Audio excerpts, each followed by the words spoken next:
Jangan lupa like, komen, dan subscribe channel YouTube TVRI Bengkulu dan nyalakan lonceng notifikasinya.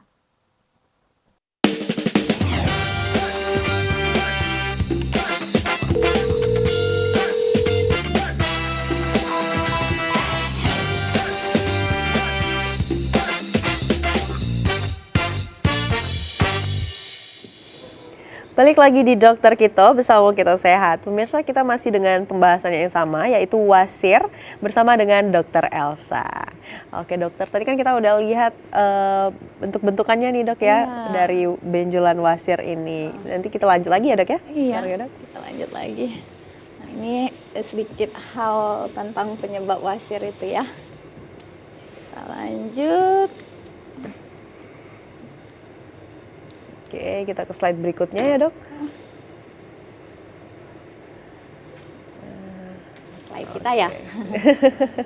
Sebentar ya dok, kita ke next slide. Nah, ini dia. Slide berikutnya. Nah, Ini tadi yang Mbak Tari tanya apa itu di dalam atau di luar, begitu ya. Jadi sebenarnya hemoroid itu ada klasifikasinya juga. Nah, klasifikasinya ada yang dinamakan, kalau berdasarkan letaknya itu ada yang dinamakan hemoroid eksternal. Sesuai dengan namanya, eksternal artinya di luar. Nah, berarti pembengkakan pembuluh darah yang terjadinya itu di luar atau di dekat lubang anusnya. Nah, ini bisa kita lihat nih, ini yang eksternal nih. Ini sphincter aninya, area segini. Nah, dia di bagian luarnya. oh di kulit luar ya ini ya dok ya? Iya. Kemudian yang kedua ada internal hemoroid. Internal hemoroid itu hemoroid yang terletak di dalam. Nah, bisa dilihat ini. Ini di dalam anus kita.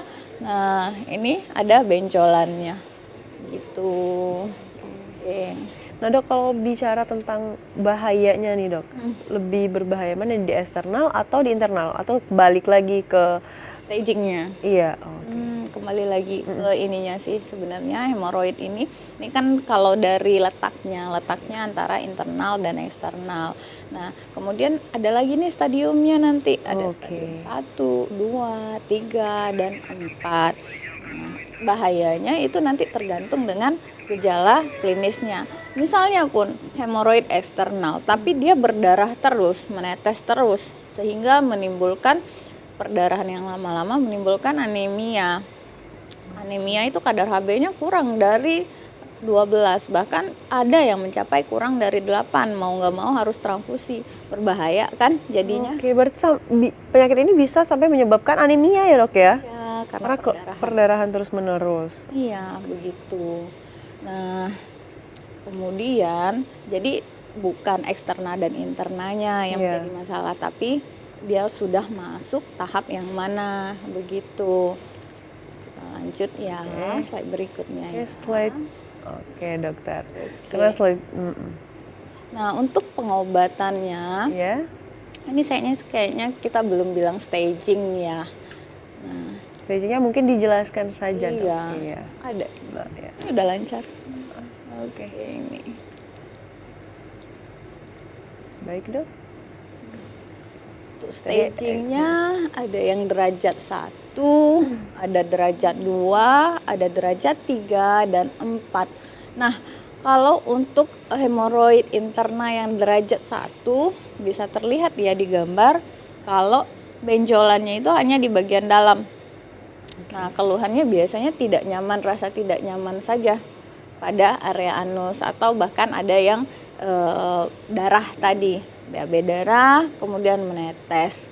Nah, apa bedanya dengan derajat 2? Nah, kalau derajat 2, nah pembengkakannya itu lebih besar nih, bisa dilihat ya. Ini ukurannya, ini jauh lebih besar nih. Pembengkakannya lebih besar dari yang derajat 1. Nah, keluar dari anus tadi, dia bisa keluar dari anus tadi. Kemudian bisa masuk lagi. Jadi setelah dia membesar, biasanya membesar itu karena faktor tekanan tadi. Misalnya lagi ngeden, nah itu membesar. Nah, atau makan kurang serat Nah, itu dia membesar. Tapi nanti dia masuk lagi sendiri. Masuk sendiri dok? Maksudnya? Iya, benjolannya bisa masuk sendiri. Jadi kalau ada orang yang self aware-nya tinggi, dia bisa lihat nih kadang benjolannya ini masuk sendiri tanpa saya apa-apain kok hilang gitu. Kadang kok ada begitu. Paling diketahuinya seperti itu. Nah, kemudian yang stage 3, nah dia sudah menggantung nih di dekat anus, lubang anus. Udah keluar ya dok Iya, ya? udah keluar nih. Nah, tapi saat didorong, dimasukkan, itu masih bisa masuk. Masih bisa masuk. Tapi manual, beda sama stage 2. Stage 2 dia Masuk sendiri ya dok ya? begitu.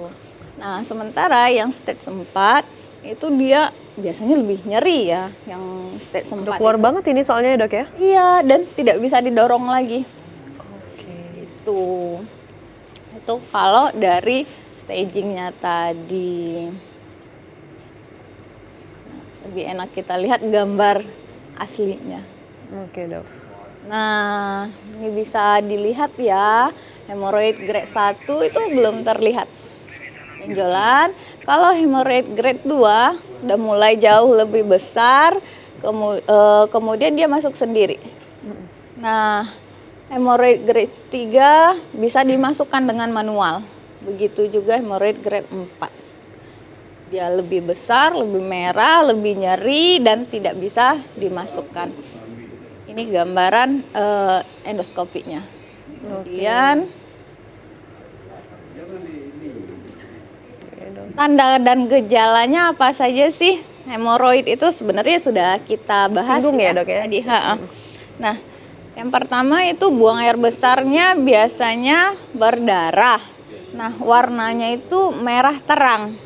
Begitu. Dan menetes. Kenapa sih warnanya merah terang, merah segar seperti darah baru menetes? Karena seperti yang diketahui tadi, tempat dari hemoroidnya itu, tempat dari sumber perdarahannya itu adalah dekat anus. Jadi darahnya pasti masih baru sekali dan menetes setiap diberikan tekanan intraabdomen. Oke. Jadi jongkok atau duduk saja dia akan menetes. Ini berarti setiap penderita wasiat pasti saat buang air besar itu berdarah berarti dok? Tidak semuanya. Oh tidak semuanya. Jadi tergantung dengan keadaannya tadi. Kalau dia tidak terganggu, jadi akan benjolan saja. Tapi kalau dia sudah terganggu aliran darahnya, kemudian mendapatkan tekanan, nah itu akan menetes. Akan mengalami cedera, kemudian darahnya akan menetes. Oke. Tuh. Baik dokter. Nah, setelah jeda iklan kita balik ke slide lagi ya dok ya. Oke. Untuk pemirsa jangan kemana-mana, tetaplah bersama kami di Dokter Kito Bersama Kita Sehat.